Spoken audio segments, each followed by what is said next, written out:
Look at how long my lashes are. They're a little too dramatic, especially for this video, but I didn't feel like taking them off and replacing them, so we're gonna deal with it. Hopefully we don't fly away. Hi beautifuls! In today's video, I am going to be showing you how to clean your beauty blender using the Beauty Blender Blending Cleanser Solid. I think that's what it's called. This works for any beauty sponge out there. It's basically like a bar of soap, and I'm going to show you guys how to get your beauty blender squeaky clean using this very extremely simple and easy method. So if you'd like to see me clean my beauty blender, just keep watching. Okay, so here is our very dirty beauty blender. We're first just going to rinse it under some water.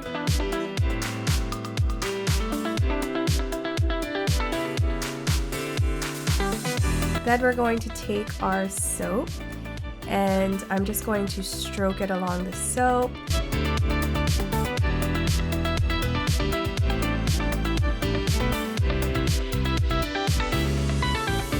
Then I'm going to take the little scrubber, and this is going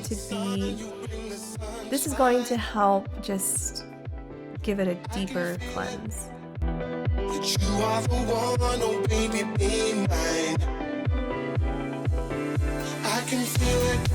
Then I just take the beauty blender and I run it under some water again, and I continue to squeeze it until most of the foundation has been removed from the sponge. So we got it fairly clean.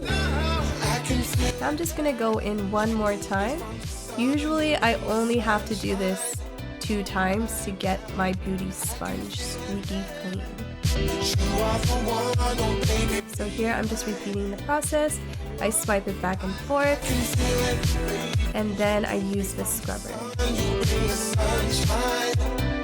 I'm not really sure why, but they do say to swipe it back and forth along the soap, as opposed to like rubbing it like how I'm doing right now. Okay, now I'm going for one last rinse, and my beauty blender should be pretty clean at this point. I'm just making sure I'm squeezing out all of the foundation that has been trapped in my beauty sponge. And there you have it. My beauty sponge is now completely clean. That was super easy to do and also really quick. So that is how you guys get your beauty blender or your beauty sponge clean using the Blendercleanser Solid. I hope you guys enjoyed the video. If you did, don't forget to give it a thumbs up so I know how my content is doing, and also subscribe if you'd like to see more videos like this in the future. Well, hope to see you guys in another video. Take care. Goodbye.